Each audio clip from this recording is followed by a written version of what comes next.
gusto, muchas gracias por habernos invitado y digamos, vamos a charlar un poquito sobre el cinturón verde nuestro, que es objeto de tantos estudios y de tanta complejidad porque se encuentra justamente en el límite entre lo rural y lo urbano. Vamos a hacer hincapié en la potencialidad y en lo que produce el cinturón verde para todos los mendocinos y para otros consumidores del país. ¿Cómo definimos los cinturones verdes? Los cinturones verdes en el país tenemos 4 o 5 más importantes, empezando por supuesto por la provincia de Buenos Aires, la provincia de Mendoza, que se encuentra en segundo lugar. Mendoza es el segundo cinturón verde más importante, tiene aproximadamente entre 35.000 y 40.000 hectáreas. La provincia de Mendoza y el cinturón verde en esas 40.000 hectáreas, eso depende de los ciclos. Ustedes saben que los ciclos productivos varían y sobre todo en los cultivos anuales.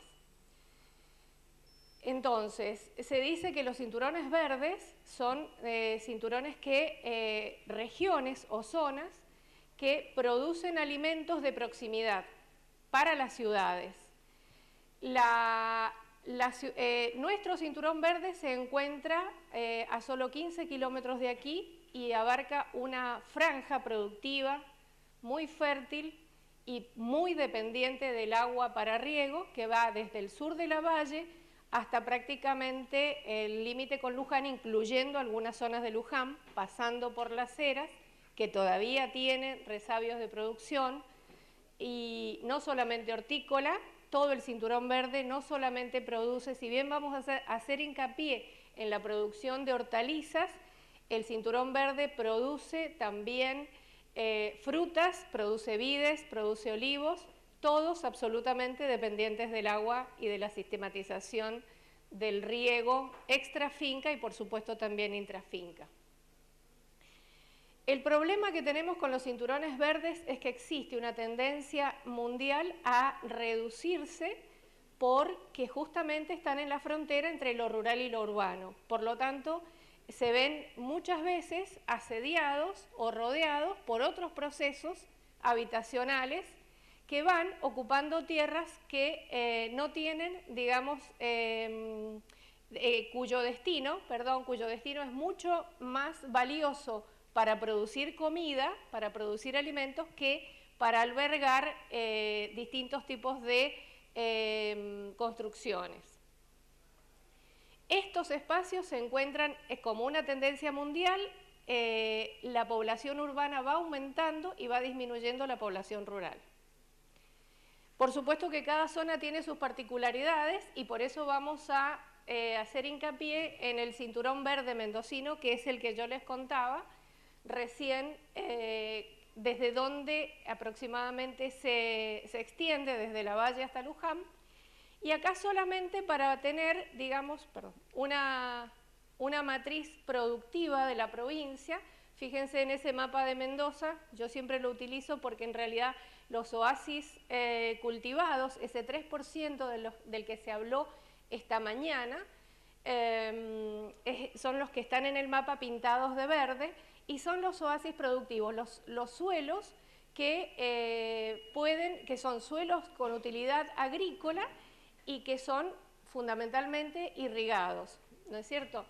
La matriz productiva de Mendoza aproximadamente es de, ustedes saben, 300.000 hectáreas que se pueden sostener mediante el riego.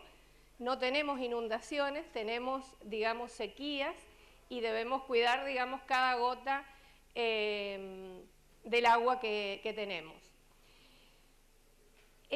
Como vamos a hablar de los cinturones verdes, yo he resaltado, digamos, que el papel que tiene la horticultura, porque la horticultura tiene una demanda de agua, una demanda de agua muy diferente a otros cultivos. Es decir, un cultivo hortícola, una hortaliza, esa que tenemos todos los días en la mesa, y ojalá la tengamos en la mesa todos los días, necesita agua casi semanalmente.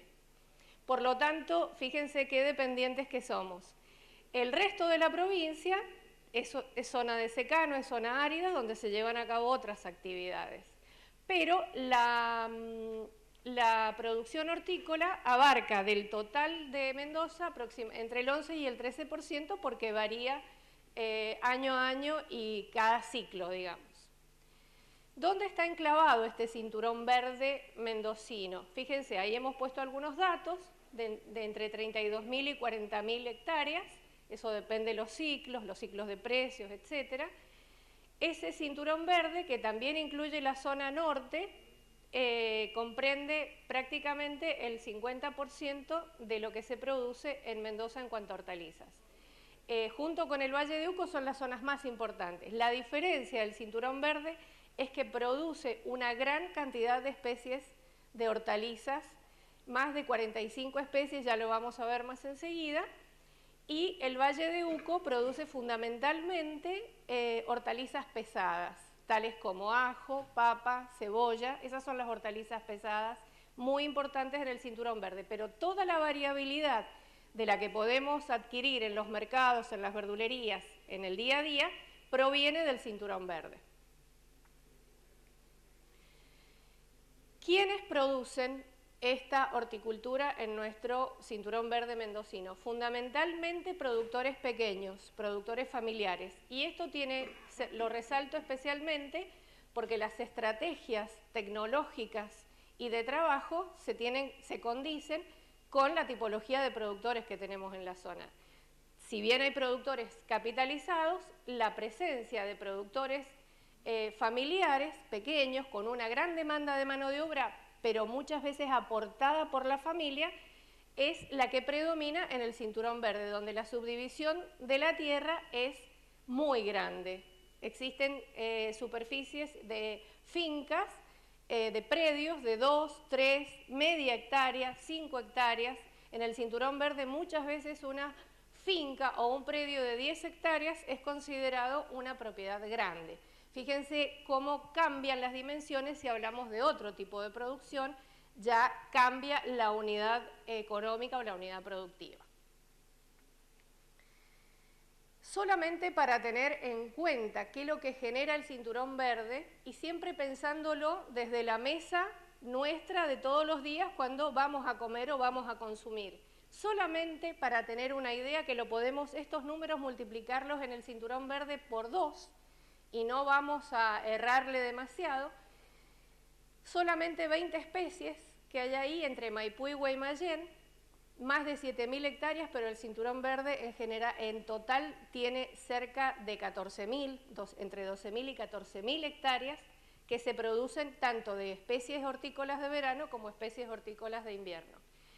Solamente para hacer un cálculo y ponerle números a la situación, esas 7.000 hectáreas pueden llegar a producir cerca de 200.000 toneladas y generar, si consideráramos un precio promedio pagado a productor, no el que pagamos en la verdulería, el precio pagado a productor de 4 pesos, podríamos estar hablando de 720 millones de pesos que genera el cinturón verde en esto que hemos considerado acá, que no están todas las especies, está en la mitad. Y una demanda tan enorme de mano de obra como son ese número que habla de 700.000 jornales al año. Solamente para tener una idea, es mucho más. ¿Qué ofrece ese cinturón verde? Y esto tiene que ver con la gente de irrigación, y todas las instituciones saben cuál es el origen de los suelos del cinturón verde. Fundamentalmente siempre pensamos en Guaymallén y en Corralitos, siempre pensamos en esos dos lugares. Es más grande el cinturón verde, pero en esa zona precisamente es una zona que tiene una materia orgánica, es decir, nutrimentos especiales, que nos da como resultado, por toda la historia edafológica en la formación de esos suelos, de suelos con materia orgánica como ninguno en la provincia de Mendoza. Por eso hablamos de condiciones agroecológicas óptimas. No tenemos en la provincia otros suelos con una cantidad de materia orgánica, como puede ser los suelos que están en regiones más húmedas, en regiones como de la provincia de Buenos Aires, el sur de la provincia de Buenos Aires, es decir, es otro tipo de suelos. La mineralización en nuestra provincia es tan grande que la materia orgánica persiste por muy poco tiempo. En esa zona hay condiciones especiales y vamos a ver cuál es la problemática de estar sucediendo otros procesos diferentes a los productivos en una zona en donde tiene suelos inigualables. Incluso calidad de agua y de clima muy especiales, porque la incidencia de eventos climáticos es una zona que tiene, en general, menos incidencia de accidentes climáticos que zonas como el este o el sur de la provincia de Mendoza. Un capital social, tienen un acervo cultural, hay, digamos, mucho conocimiento, productores muy calificados que conocen la zona y conocen cómo trabajarla, una gran diversidad de especies, como les decía, 45 especies. Posibilidad nos da, este es un concepto que se trabaja en los cinturones verdes de todo el país, la posibilidad, además de tener la diversidad que tiene, porque produce todo lo que produce el resto de la provincia de Mendoza y también algunas especies que no encontramos en el resto de la provincia, también nos da la posibilidad de consumir alimentos kilómetro cero. Este es un concepto que se trabaja desde hace un tiempo en los cinturones verdes y que tiene que ver con la producción de proximidad y los mercados de proximidad. Es decir, podemos comer alimentos todos los días que no hayan, digamos, que no hayan sido trasladados más de 50 kilómetros. Es decir, muchas veces nosotros, en el costo de tener tomate todo el año o de tener choclo todo el año, que lo encontramos en junio en un supermercado, también tenemos que pensar cuántos kilómetros tiene ese producto encima para haber llegado a este lugar. Entonces, la posibilidad, eso también se da porque tenemos un país con contrastación dentro del mismo país, pero eso tiene un costo, es decir, muchos kilómetros arriba de un alimento ya es un elemento a tener en cuenta. Por eso decimos de que los cinturones verdes de cada lugar, de cada provincia y en el país, nos dan la posibilidad de consumir alimentos kilómetro cero, es decir, con muy poco traslado. Y eso mucho tiene que ver en el balance energético cuando consumimos un alimento o cuando hacemos un balance energético de lo que cuesta una actividad.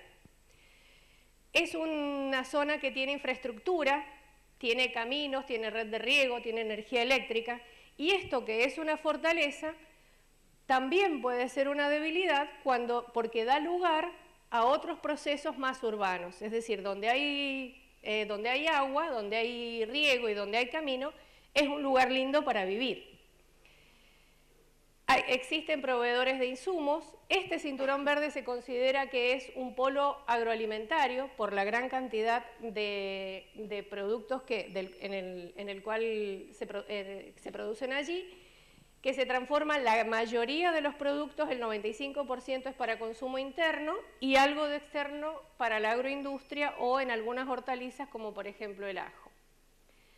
Existen muchos actores trabajando en este lugar, desde Ciencia y Técnica, desde universidades, la Universidad Nacional de Cuyo, la Secretaría de Agricultura, los municipios, tiene mercados de concentración, tiene varios mercados donde abastecemos desde este cinturón verde los mercados concentradores y de estos mercados se lleva a otras provincias productos como por ejemplo toda la Patagonia, incluso el centro del país y el norte del país también. ¿Qué pasa con el consumo? Y en esto es bueno resaltar esto, digamos, todos somos consumidores. Los mismos productores que producen también son consumidores. Aquí estamos en un problema, digamos. La Organización Mundial de la Salud y la FAO recomiendan por lo menos, este es un dato que está muy divulgado, lo conocemos todos, por lo menos 400 gramos entre frutas y hortalizas por día de distintos colores. Los colores están asociados a distintas propiedades, ¿no? Entonces, por lo menos de diferentes colores porque se refiere a diferentes especies. ¿Qué pasa? Que digamos, está basado en el concepto de que el alimento es medicina. Consumir frutas y verduras permite prevenir de enfermedades crónicas como las cardiopatías, el cáncer, la diabetes, cada vez en mayor grado, la obesidad, la carencia de, permite suplir las carencias de micronutrientes. Y esto, fíjense ustedes, hay un trabajo que publicó el CESNI, que es el Centro de Educación para la Salud y Nutrición Infantil. Aquí, fíjense ustedes, esos 400 gramos que nos aconsejan de consumir diariamente, estamos en, este estudio, no son muy frecuentes estos estudios, está en internet, no son muy frecuentes estos estudios, este ha sido publicado en el año 2016 con el análisis de la encuesta permanentes de hogares que se hacen cada tanto, y ahí han tomado 3 periodos, desde el 96, 97 hasta el 2012, 2013. Fíjense que va en disminución. Es como para pensar, estamos de menos de 200 gramos, menos de esos 400 gramos recomendados en cuanto a la ingesta de hortalizas. Vamos a ver la ingesta de frutas. La ingesta de frutas es mayor, la disminución. Si hay algo, esto tiene mucho que ver, y el estudio así lo señala, con el poder adquisitivo del consumidor. Lo primero que se suprime es la fruta. Y además, porque se eligen otras comidas. Se dice, desde el punto de vista de la antropología alimentaria, que estamos en una transición en la tercera transición alimentaria, que es la de la comida industrial.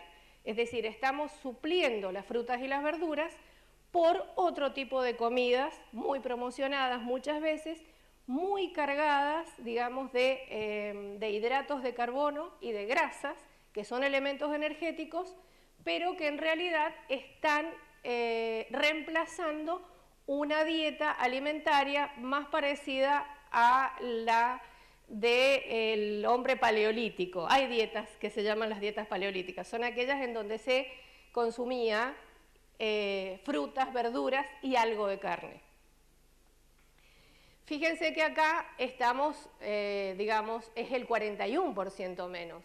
No consumimos ni 100 gramos siquiera de la ingesta diaria corresponde a la fruta. Los métodos de producción y cómo se producen los sistemas de producción es otro tema. Ese es otro tema que lo vamos a tocar muy de costado porque no quiero tomar mucho más tiempo. Pero la verdad es que estos consumos tienen que ver con el poder adquisitivo de la población. Las clases con menor poder adquisitivo consumen más hidratos de carbono, más grasas, y eso desemboca en otras enfermedades que estaban bastante, digamos, solapadas. Hay algunos genes de la diabetes que se han activado por una alimentación más industrial. Más del 85%, y acá haciendo, digamos, una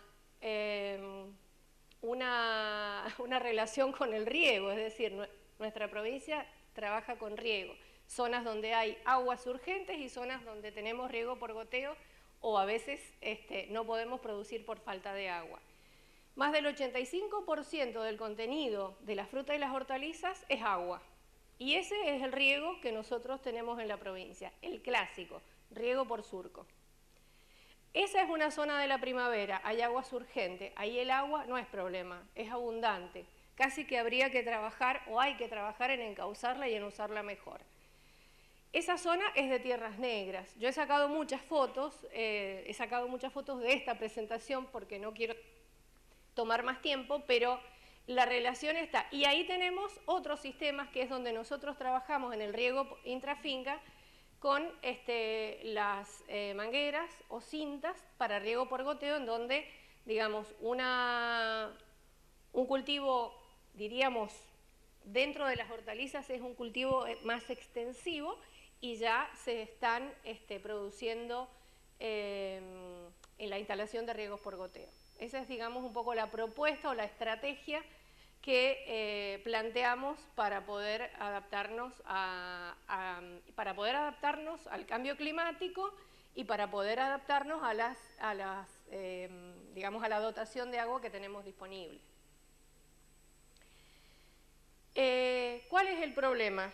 Que estos suelos, ahí no se ve tan negro, pero ese es un suelo muy negro con mucha materia orgánica, por eso decimos suelo negro, están siendo, digamos, invadidos por el urbanismo o asediados por el urbanismo. Hay pérdida de tierras agrícolas por un avance urbano sin organización.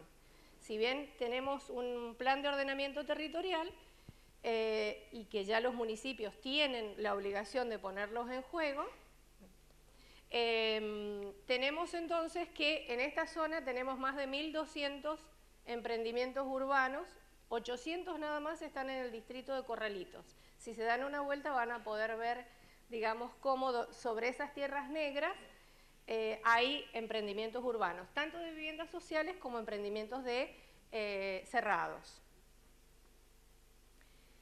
¿Cuál es el otro problema que tenemos? Abandono y semiabandono de las propiedades. Hay grandes fluctuaciones y brechas entre los precios percibidos por el productor y los pagados por los consumidores. Hay una gran diferencia.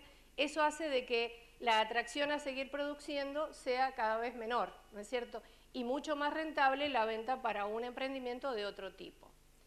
¿Esto qué produce? Una fragmentación del paisaje porque no está organizado y también una fragmentación social, porque esos nuevos urbanos que llegan a una zona rural empiezan a quejarse por temas típicamente rurales, como el olor a abono, como el uso de algunas sustancias que a veces hacen falta y muchas veces no, pero bueno, problemas típicamente rurales.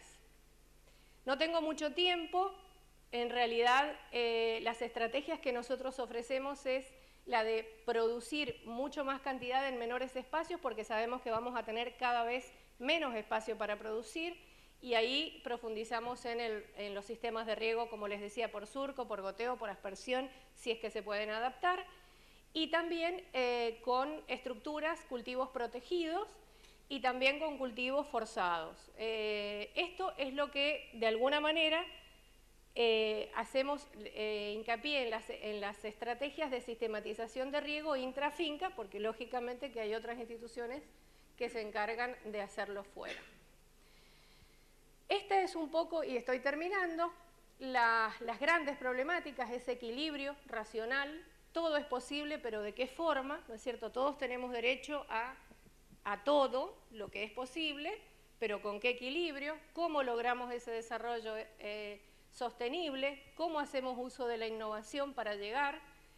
Y un poco lo que siempre encontramos es que este tipo de encuentro en donde podemos integrarnos, en donde podemos ver que existe una interdisciplinariedad y estamos intercambiando conocimiento, muchas disciplinas, pensando con un objetivo común, es lo que creemos que puede llegar a ser un poco la solución para encontrar el camino de una provincia que no solamente abastece la población de Mendoza, sino que muchas otras poblaciones dependen de ella. Eso es todo por ahora y bueno, quedamos a disposición para seguir trabajando. Muchas gracias.